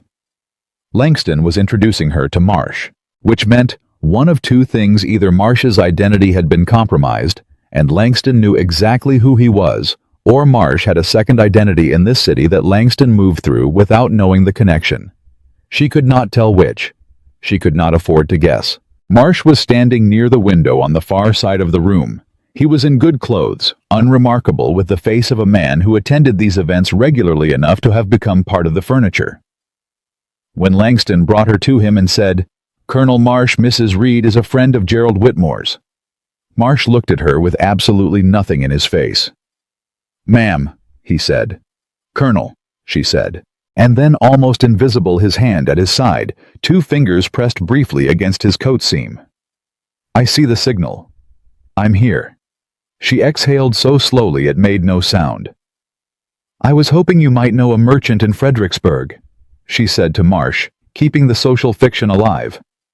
"A friend of Whitmore's. I've forgotten the name, I'm afraid." "I know several," Marsh said pleasantly. "Perhaps if you describe the business." Langston's attention was moving. She felt it rather than saw it, the senator's focus drifting from their conversation toward someone on the other side of the room, a man she didn't know who had come in from the exterior door and was looking for Langston with the particular focused look of someone carrying urgent information. Langston excused himself. The moment he moved, Marsh said very quietly without changing his expression, "Front door, 3 minutes. Do not look rushed." "He saw me in the correspondence room," she said, equally quiet. Marsh's expression didn't flicker. "How much did you find?" "Blue seal, double eagle, 2 letters, 1 opened. Folder marked August upper cabinet." "That's enough," he said. 3 minutes. He moved away from her as naturally as a man moving toward the refreshment table. Abigail spent those 3 minutes being precisely the social, unhurried woman she'd been all evening. She said goodbye to the tradewives from Maryland. She accepted another glass of lemonade and set it down untouched on a side table. She moved toward the front of the room at the pace of someone whose evening was pleasantly concluded, pausing once to smile at a man who spoke to her. She didn't hear a word. He said, answered with the right expression, kept moving. She reached the front door. The evening air outside was still thick with August heat, but it was movement, and she crossed the front steps and kept walking east away from the main street into the less lit passage alongside the neighboring property. Nathan was there before she reached the corner. He came out of the dark without a sound, and the first thing she registered was his hand on her arm. Not rough, just present, steadying, and then his face close to hers. Reading her the way he always read her, checking for damage before he asked about anything else. "I'm all right," she said. "Langston saw you," he said. It was not a question. "Yes, I had cover, I used it. He escorted me back to the main hall personally." She was steady, but her voice had a quality she couldn't entirely control, the tremor that comes not from fear, but from the controlled release of it. "Nathan." The folder was there. Blue seal, double eagle, 2 letters. Folder labeled August upper cabinet unlocked. He was very still. "Both letters," he said. "1 sealed, 1 opened. That's active correspondence," he said quietly. "That means there's a meeting being planned." He looked at her. "Did he touch you?" "No," she said. "He escorted me. He used your name, your real name. He said he'd known a Colonel Nathaniel Reed who died in the war." Nathan's jaw tightened. "He knows." "He suspects," she said. "He doesn't have confirmation. If he had confirmation, he wouldn't have let me walk out." "He let you walk out because he wanted to see where you'd go," Nathan said. "And who you'd go to." He glanced back toward the street. "We need to move, now." They moved. Not running, Nathan's hand at her elbow steady, guiding them through the less traveled passages away from the Senator's Street. Marsh appeared from a side alley 40 seconds later, falling into step on her other side, and the 3 of them walked with the purposeful calm of people who had somewhere legitimate to be. "Pierce was inside," Abigail said. "I saw him arrive," Marsh said. "He spoke to 2 men before he went to the dining room," she said. "I didn't recognize them." "I did," Marsh said grimly. "Both of them are in Langston's private employ. Not social guests. Watchers." He paused. "They left the house approximately 2 minutes after you did." Nathan's hand tightened briefly on her elbow. "How far behind?" "They'll be at the corner in 4 minutes," Marsh said. "Maybe 3. They turned north. The boarding house on F Street was not the destination. Abigail understood that without being told. Going back to a known address with Langston's people 2 minutes behind them was exactly the kind of mistake that ended things. Instead, Nathan moved them east and then south, a route that she couldn't have followed without him through a city she didn't know well enough in the dark to navigate alone, until they came to a narrow building on a side street where a man she'd never seen opened a door before. Nathan knocked and said nothing when all three of them came inside. She sat down at a plain table in a plain room, and Nathan sat across from her, and for a moment neither of them said anything. Marsh was at the window watching the street. "The letters," Nathan said. "I saw them," she said. "I didn't read them. You said—" "I know what I said," he said. "You did right." He was quiet for a moment. "Abigail, when Langston found you, were you at the cabinet or away from it?" "Away from it," she said. "I'd closed it before I turned. I was against the far wall when he opened the door."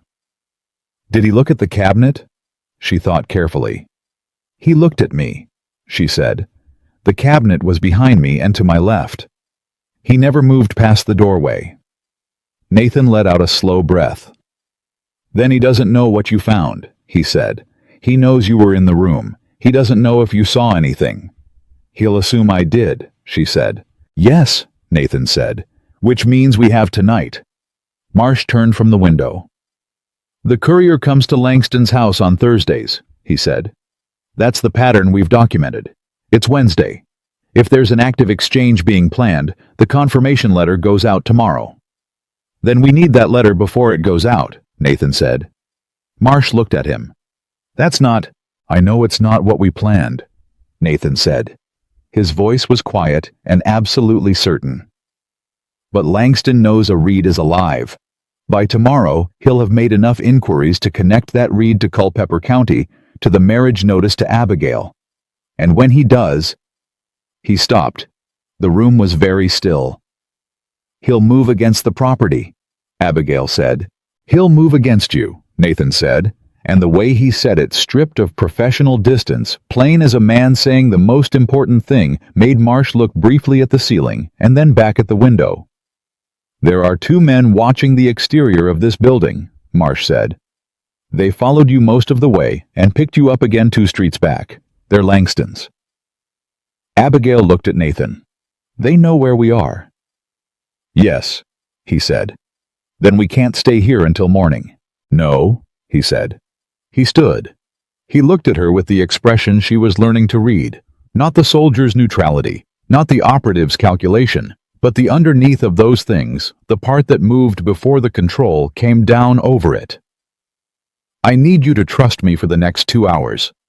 I've trusted you since I signed a marriage contract with a dead man," she said. "That hasn't changed." Something moved through his face. He turned to Marsh. "The south route," he said. 20 minutes. "Understood," Marsh said. Nathan looked at Abigail. "Stay close," he said. "Whatever happens outside that door, you stay close and you don't stop moving. Can you do that?" "Yes," she said. "If we get separated." "We won't," she said. He looked at her for one moment with everything he hadn't said yet visible in his face, and then the control came back steady and complete, and he moved to the door. She followed. Outside, the August dark pressed down thick and hot and full of the city's noise, and somewhere behind them the men Langston had sent were watching, and somewhere ahead of them was a letter with a blue wax seal that could bring down a senator and restore her father's name and end a war that had never actually stopped. And Abigail Carter Reed walked into it with her chin level and her hand steady, and Nathan Reed's hand at her back, and she did not look behind her once. The south route took them through the kind of Washington city that senators didn't see from their carriages. Nathan moved fast, and she matched him stride for stride with Marsh 6 steps behind, covering their rear. The August night was loud enough to mask their movement. Street noise, tavern noise, the ordinary racket of a city that didn't sleep cleanly, and Nathan used all of it, cutting through passages and crossing streets at angles that made no sense to her but clearly made sense to him, the route of a man who had mapped this city the way she had mapped Langston's floor plan. Not by walking it once, by walking it until it was inside him. They stopped in the doorway of an unlit building, and Nathan said quietly to Marsh, "How many behind us?" "1," Marsh said. "Lost the second 2 streets back. Either he dropped off or he took a parallel." Parallel, Nathan said. He's going ahead to cut us off. He looked at Abigail. We can't go south anymore. Where then? She said. The harbor, Marsh said. Langston's warehouse. It's where the courier delivers. Abigail looked at Nathan. I thought the courier came to the house, she said. The courier comes to the house for the correspondence we know about, Nathan said. His voice was low and very controlled. The other kind, the kind with blue seals that goes through the warehouse. We've known about the building for 4 months. We haven't been able to get inside because Langston keeps it staffed at night. He paused. But if he's scrambling his people to follow us right now, the warehouse may be thinner than usual. That's a considerable if, Abigail said. Yes, he said. It is. And if we go back to F Street? They'll be waiting, Marsh said. She understood. There was no route back tonight that didn't go through something. The only question was whether they chose their ground or let Langston choose it. The warehouse, she said. Nathan looked at her with that reading expression. Then he nodded once. Stay behind me, he said. And if I tell you to run, you run. You don't look back and you don't wait. Nathaniel.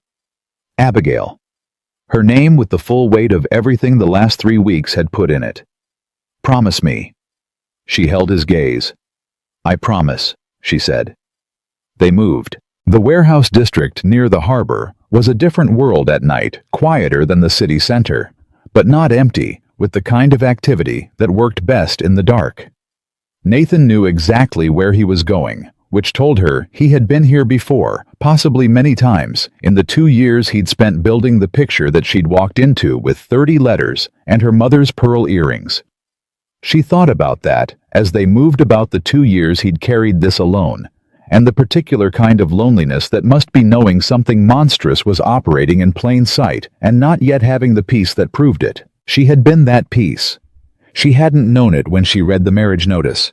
She hadn't known it when she stood on those porch steps, but she knew it now, and there was something clarifying about that, not comfortable, but clarifying the way cold water was clarifying.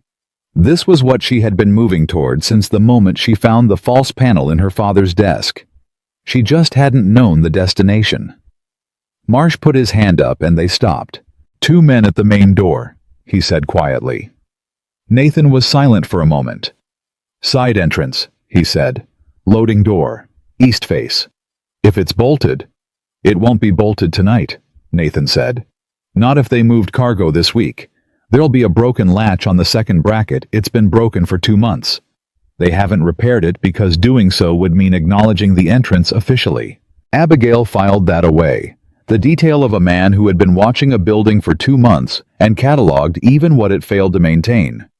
They came around the east side of the warehouse, and Nathan put his hand against the loading door, found the second bracket, and pressed at an angle.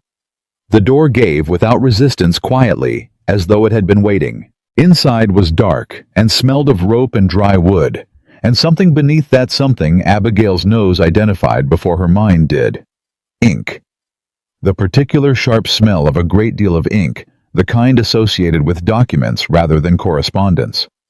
Printing possibly, or copying. Nathan had a small lamp. She hadn't known he was carrying it, and he lit it with the shade turned down, so the light was minimal directional. He moved it slowly, and she saw what was around them. Crates mostly stacked and labeled in a code she didn't know. But along the south wall, a long workbench. And on the workbench, in neat order, a row of document cases. Marsh went to the east end of the bench. Nathan went to the center. Abigail went to the west end, because it was the remaining third, and she did not wait to be assigned to it. She went through the cases fast.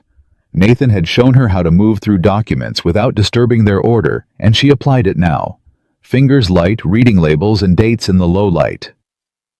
Most of it was what she expected: cargo manifests, shipping records, the legitimate surface of a trading operation.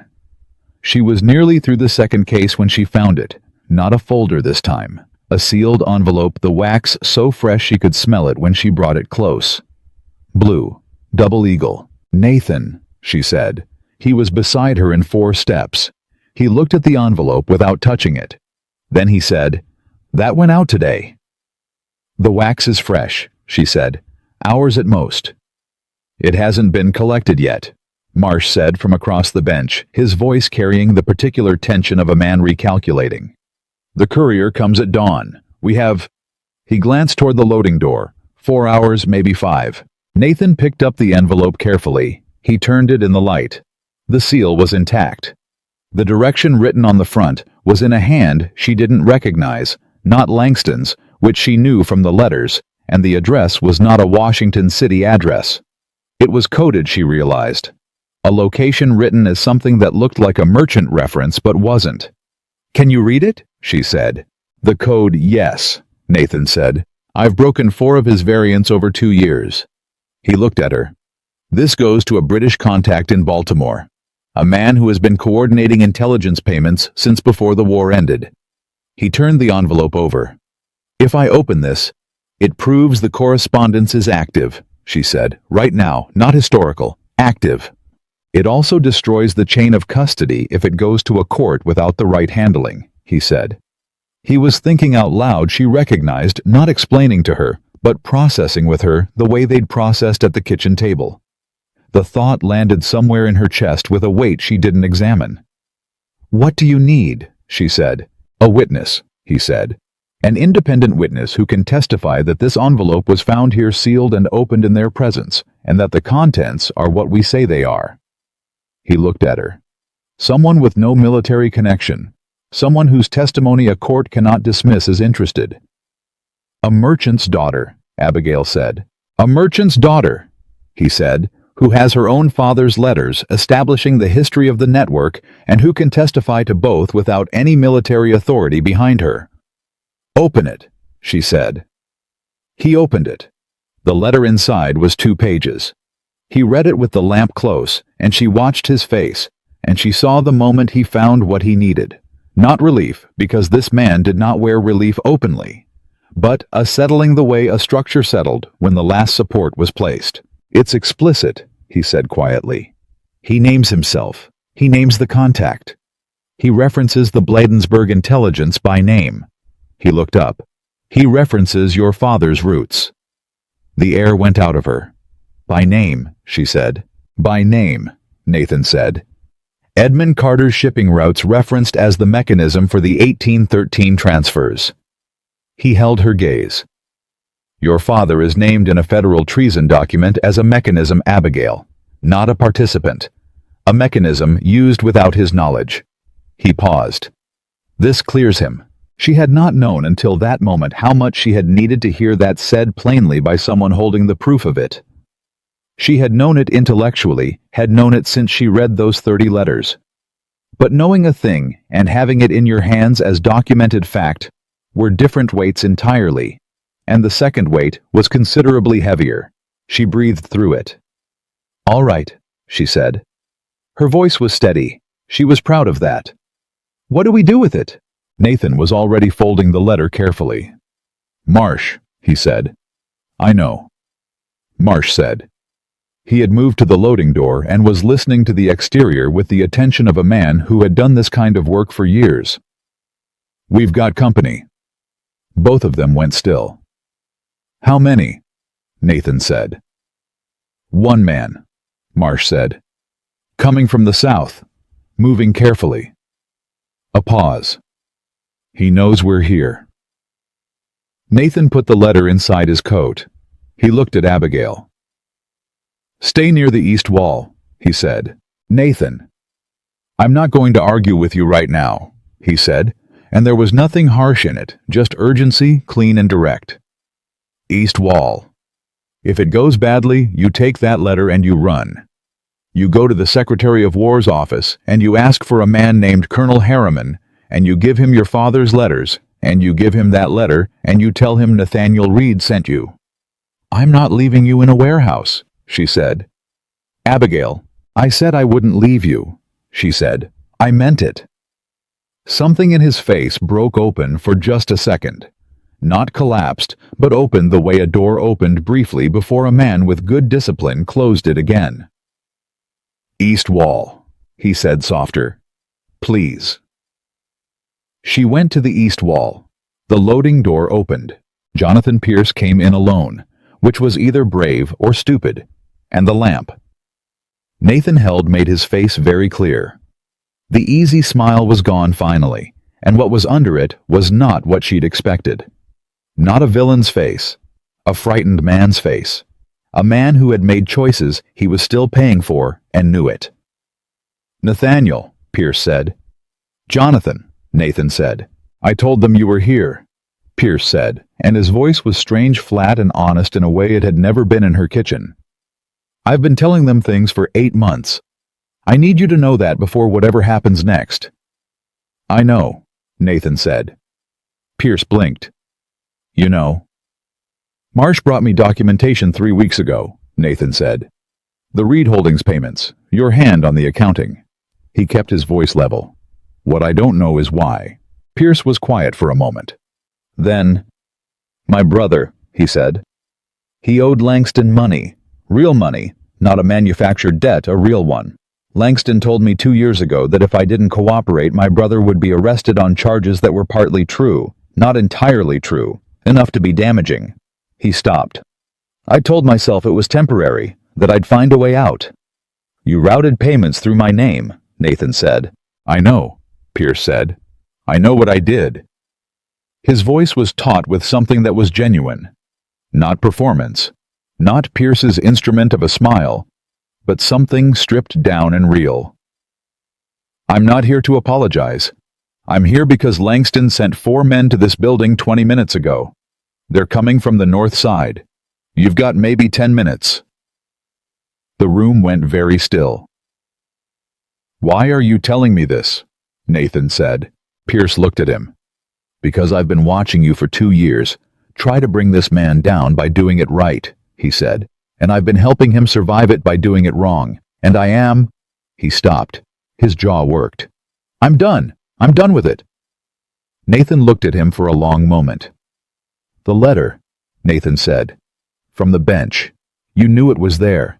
"I knew it was going out tomorrow," Pierce said. "I knew what it contained. I couldn't get to it myself without making it unusable." He looked at Nathan steadily. "You have it." "I have it," Nathan said. "Then you have everything you need," Pierce said. "And I have nothing left to offer Langston that he doesn't already know." He paused. "Which means I'm as useful to you as a witness as I am to him as an informant." Marsh turned from the door. 10 minutes just became 7, he said. "They're moving faster than expected." Nathan made the decision in approximately 2 seconds. Abigail watched it happen, watched the calculation run and the conclusion land, and then he said, "Pierce, you testify. Everything. In writing in court, in front of God, and the Secretary of War if necessary." "Yes," Pierce said.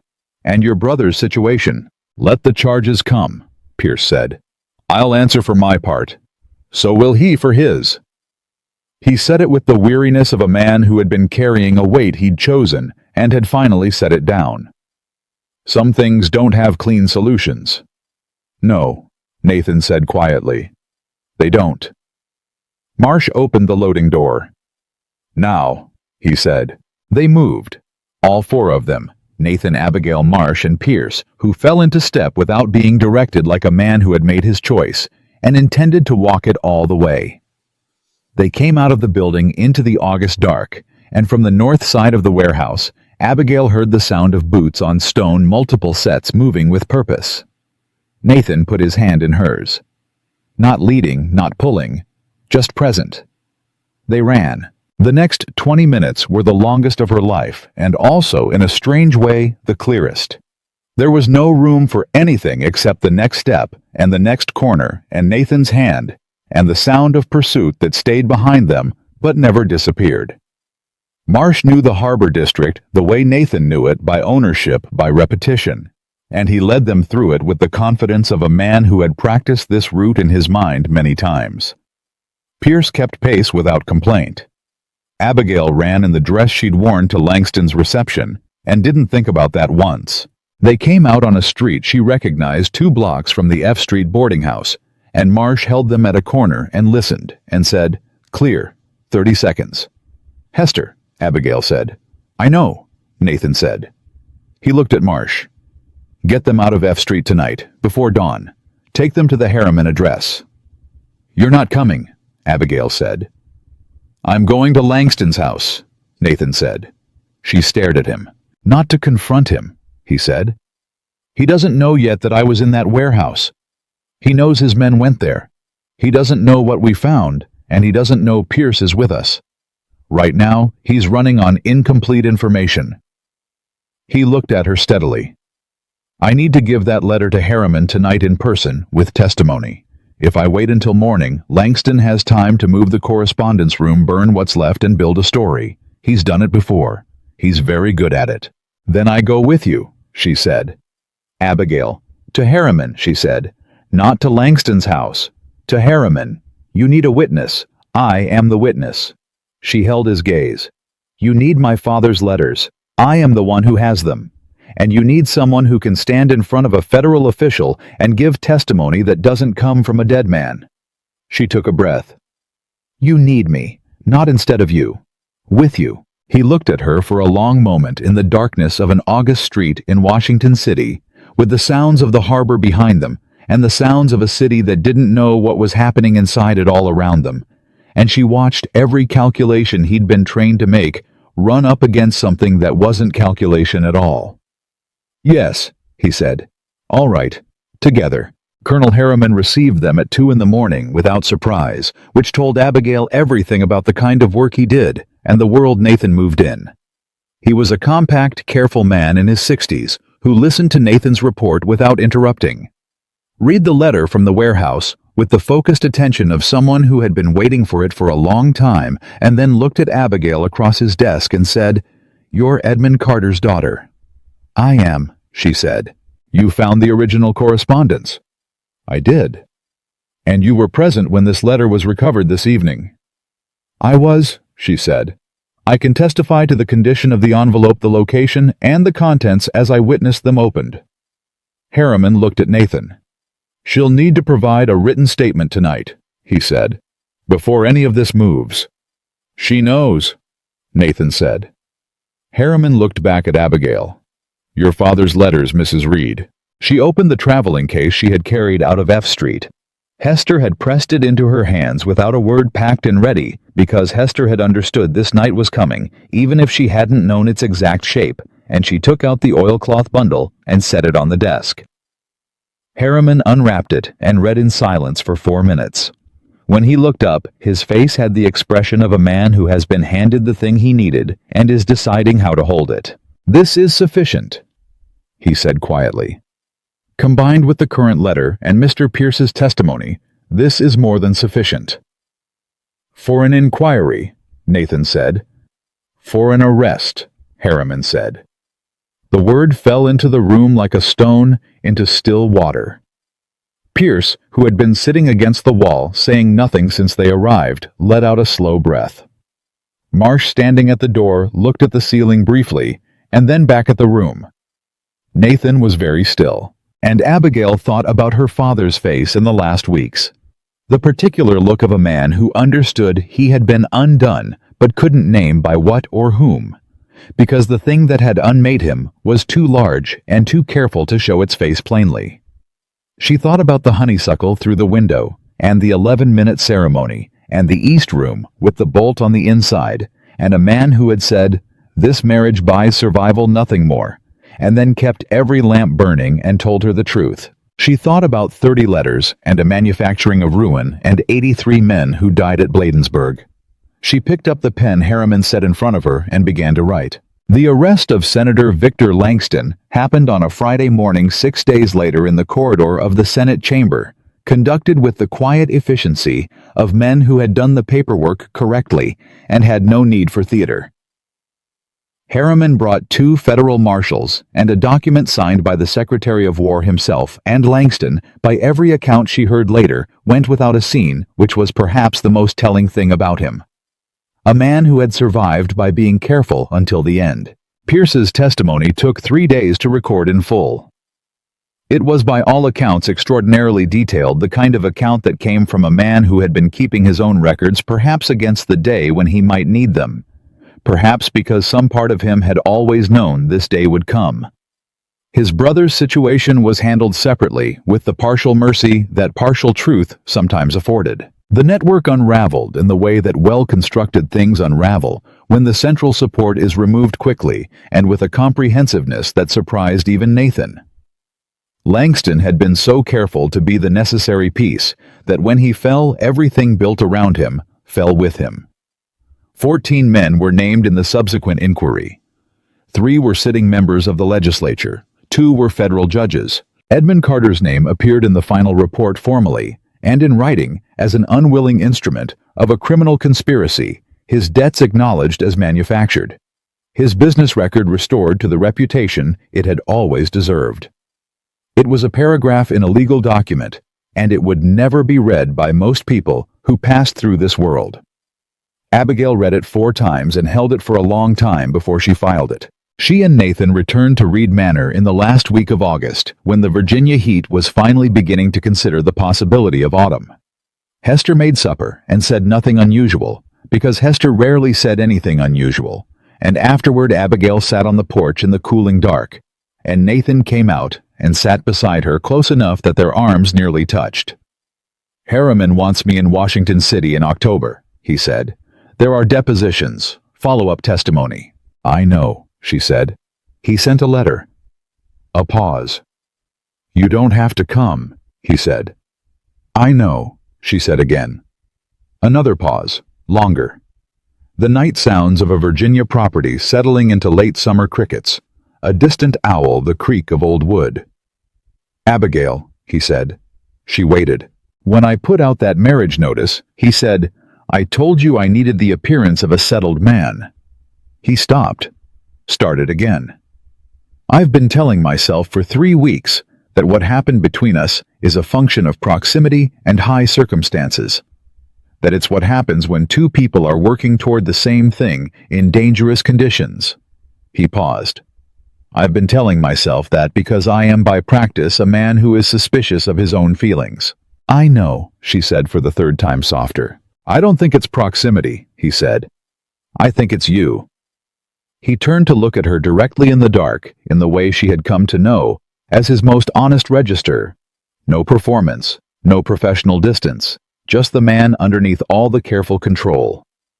"I think you are the most able, most honest, most genuinely courageous person I have met in 2 years of work that involved a number of people who were supposed to be all 3 of those things and mostly weren't." A pause. "And I think I was lost before I knew I was lost, which is inconvenient for a man in my position." Abigail looked at him for a moment. Then she said, "Nathan, I signed a marriage contract with a dead man and walked into a senator's house and touched evidence in a federal investigation and ran through the harbor district of Washington City in a good dress." She paused. "I think we are well past the point where either of us pretends this is only an arrangement." He looked at her. Something in him, something she had been watching unclench by degrees for 8 weeks, let go entirely. "I reckon that's true," he said, and the faint Western cadence in it, honest plain, nothing borrowed from the drawing room, was the most like himself she had ever heard him sound. She put her hand over his on the porch rail. He turned his hand and held it. They sat there in the late August dark and didn't need to say anything else, because some things don't require more words once the right ones have been said. And both of them were at their core, people who understood the value of what was essential and the waste of everything that wasn't. A year later, on a Tuesday in August, that smelled exactly like the August she had arrived, Abigail Reed opened the doors of the Carter Educational Trust on the main street of Hargrove County, a school, a lending library, and a small fund for women in debt, emergency, built on the reclaimed assets of a network that had thought itself permanent and discovered it wasn't. The name above the door read, Carter, not Reed, because the name above the door belonged to the man whose reputation it restored, and the woman who had decided a long time ago in a room that smelled of honeysuckle that silence was not the same thing as acceptance. Nathan stood beside her when she opened the doors. He was not dead anymore, officially formally on record, and the particular relief of existing again as himself, without the weight of a false name, had done something to his face that Abigail noticed every day. Marsh was there. Hester was there. Gerald Whitmore had come from Fredericksburg and shook her hand with the warmth of a man who suspected he'd played a role in something larger than he'd been told, and was glad of it. Abigail stood in the doorway of the thing she'd built from the ruins of what had been taken, and she thought her father had been a man who built things, and the people who destroyed what he built had assumed that was the end of the story. They had assumed wrong. Some women come to survive. Some women survive long enough to understand what they were built for. And the luckiest ones, the ones who find in the wreckage of everything expected someone willing to stand beside them in the doing of it, those women do not simply endure. They change